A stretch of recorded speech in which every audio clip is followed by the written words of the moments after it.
subscribe, stay up to date. Episodes drop every other Monday. It's the Matt, watch that. It's the Matt, watch that. It's the Matt, watch that podcast.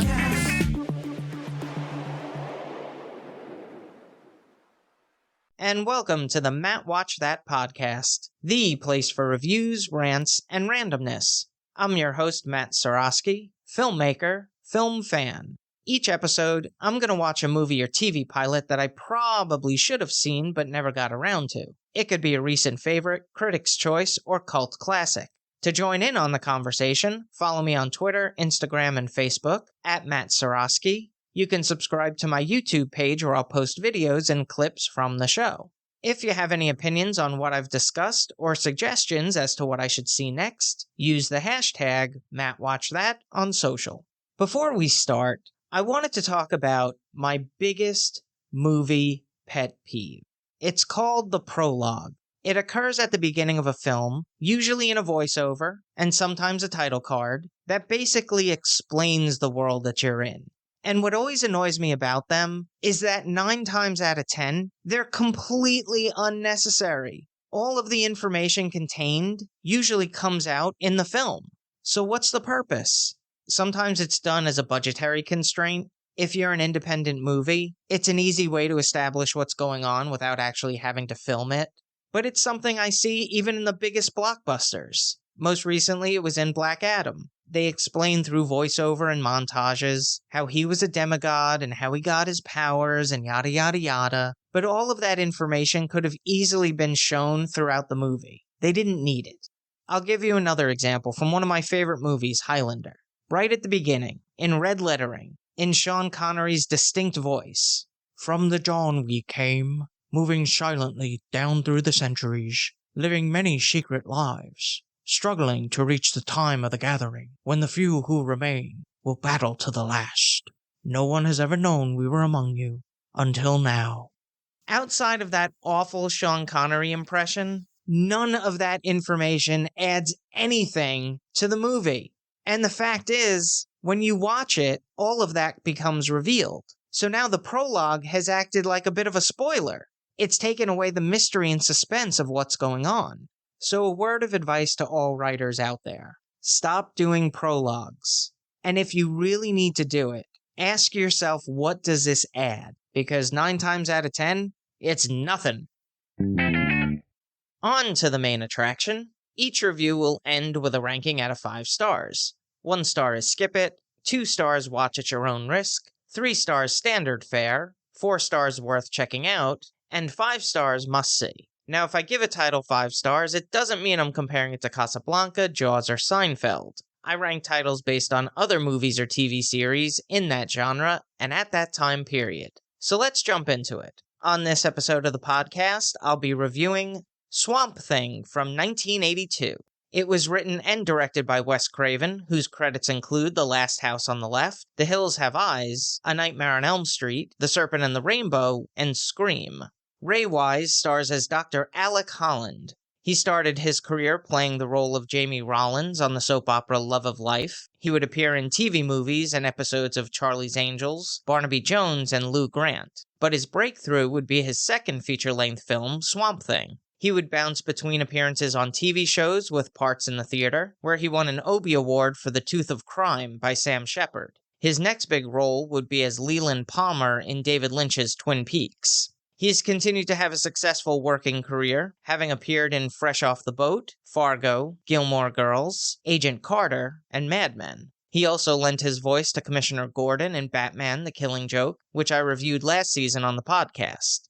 Adrienne Barbeau portrays Alice Cable. She was born in Sacramento, California, and moved to New York in the 1960s to become a go-go dancer. She made her Broadway debut in Fiddler on the Roof, and appeared in over 25 shows, originating the role of Rizzo in Grease, which she was nominated for a Tony Award in 1972. She was soon cast in the All in the Family spin-off, Maude, as the titular character's daughter, appearing in 125 episodes from 1972 to 1978. She earned a role in the TV movie Someone's Watching Me, where she met director John Carpenter. They were married a few months later, and she would appear in his films The Fog, Escape from New York, and provided a computer voice in The Thing. She has over 150 credits to her name, including The Cannonball Run, Creepshow, Back to School, Argo, and provided voiceover work for Demolition Man, Judge Dredd, Batman the Animated Series, and Scooby-Doo. This is something to look out for, or listen out for. If the music for Swamp Thing sounds eerily similar to Friday the 13th, it's because composer Harry Manfredini, who scored both, used similar themes in both films. When a scientist is killed by an experimental life form, government agent Alice Cable arrives via helicopter to Dr. Alec Holland's base of operations in the swamps of Louisiana, assigned with protecting him. Her guide, Charlie, brings Alice to her post. She asks what Holland has been working on, but it's all top secret. She reviews the equipment, including the laser-induced subsonic field generator, and notices that one of the sensors in Sector 3 is malfunctioned. Charlie introduces her to Harry Ritter, Project Field Supervisor, who was informed that Washington, D.C. wants Holland back so they can keep an eye on him. There's a rumor that Anton Arcane has gotten wind of the project and intends to hijack the experiments, even though he's assumed to be dead.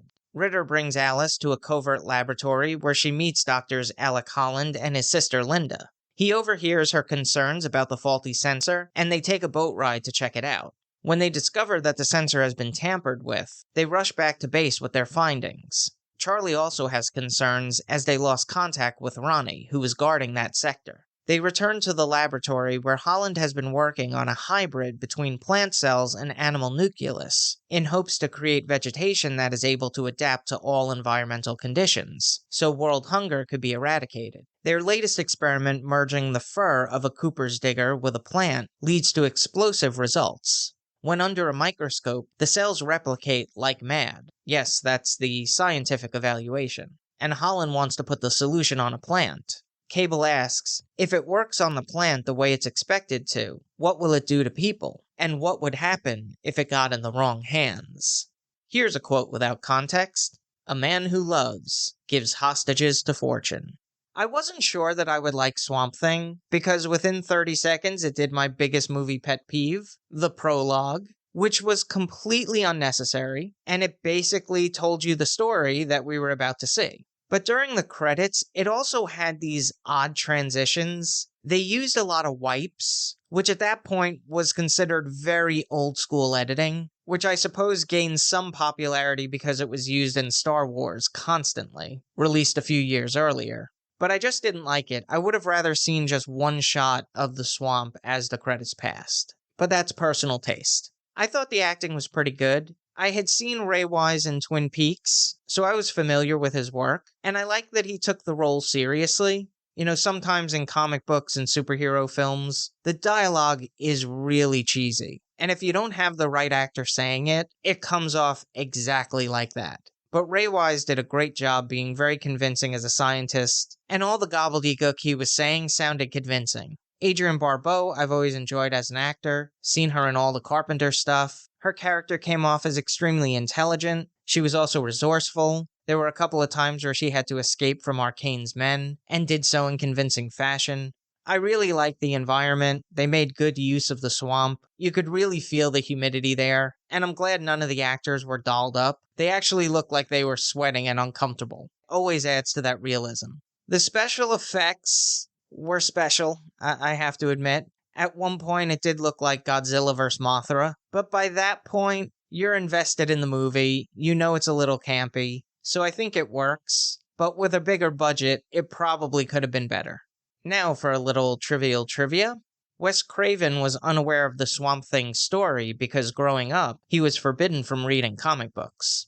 Swamp Thing was produced by Benjamin Melniker and Michael E. Usian, who were executives on the Batman film series and other DC properties. It was filmed in Cypress Gardens, South Carolina. The cinematography was captured by Robbie Greenberg, whose filmography includes Free Willy, Fools Rush In, and Snow Day. He's won back-to-back Primetime Emmy Awards for Outstanding Cinematography for a miniseries or movie for Winchell and Introducing Dorothy Dandridge. It was edited by Richard Bracken, who worked on The Hills Have Eyes Part 2, The Defiant Ones, and episodes of Ironside. The score was composed by Harry Manfredini, who wrote the music for Here Comes the Tigers, Friday the 13th, House, and Deep Star 6. As I mentioned, there are some stingers that feel ripped from Friday the 13th, to the point where I expected Jason to leap out of the swamp. But the only real criticism that I have is that when Holland and Alice meet, about 2 minutes later, there's clearly a love theme that's foreshadowing a budding romance that I really could have done without. Let it happen naturally. You don't have to force emotion.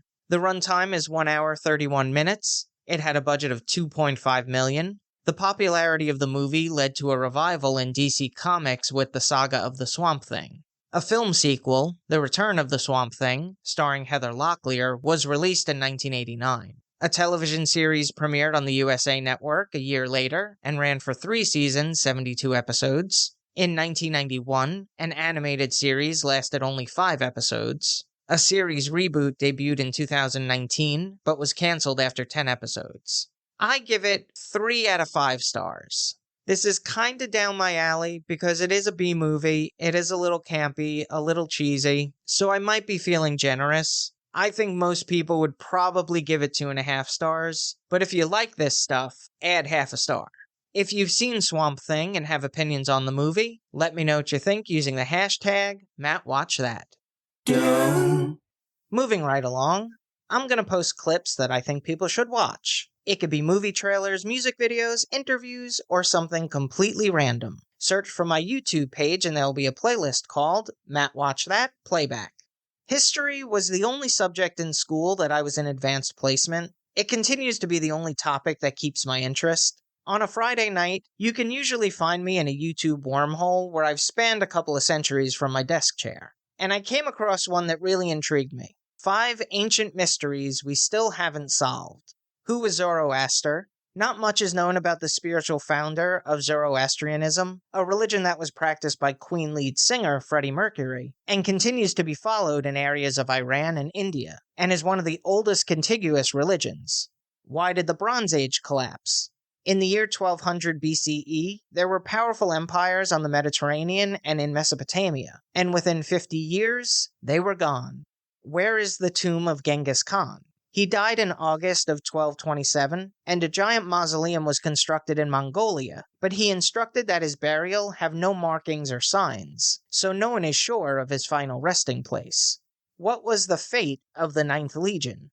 They were a legion of the Imperial Roman army, under the leadership of Julius Caesar, Octavian, Quintus Pedulus Ceriolus, and others. But after the Battle of Mons Graupius, they disappeared from the historical record.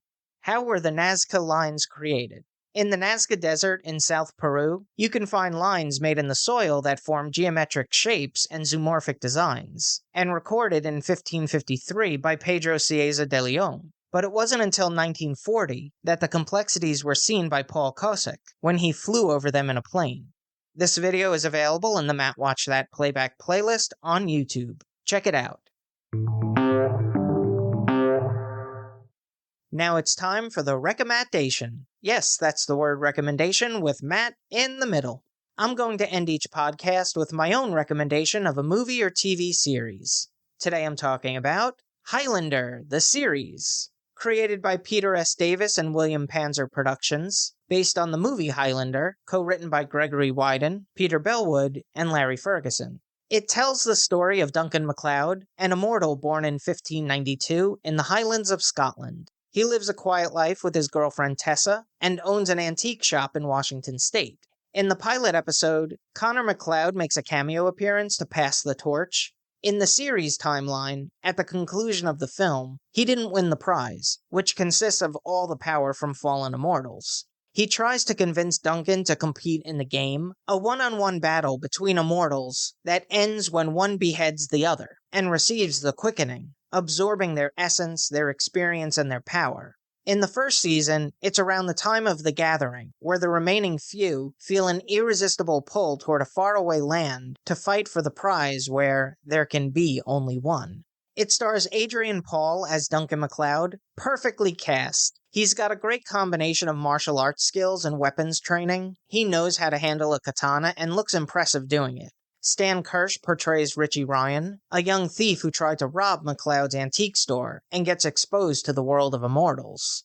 Peter Wingfeld plays Mythos, a fan favorite and oldest living immortal. Jim Burns acts as Joe Dawson, a member of the Watchers, who observe the movements and activities of immortals, but they're not supposed to interfere. This really is a great fantasy series, and when it was on, one of the most popular worldwide. It's dramatic, it's funny, got some really impressive action set pieces, and it got better as it moved along. This is a case where the more they moved away from the source material and created their own universe, the more successful it became. For the theme song, they used Princes of the Universe by Queen, which was also featured in the film. The longer version gets a bit Queenified. They tended to overdo things and be a bit bombastic, but the short theme song featured over the credits is nothing short of perfection. Throughout the series' run, it had guest star immortals including Richard Mull, Joan Jett, Jason Isaacs, Sheena Easton, Nia Peoples, Eric McCormick, and Roger Daltrey, who appeared in a half a dozen episodes as Hugh Fitzcarn. Highlander the series was on for 6 seasons, 119 episodes from 1992 to 1998. That's all for this edition of Matt Watch That. Thanks for listening to me babble. You can follow me on Twitter, Instagram, and Facebook at Matt Seroski. You can subscribe to my YouTube page where I'll post videos and clips from the show. If you have any opinions on what I've discussed or suggestions as to what movie or TV pilot I should see, use the hashtag MattWatchThat on social. Head over to mattseroski.com for the latest news and updates, and come back next time for the reviews, rants, and randomness.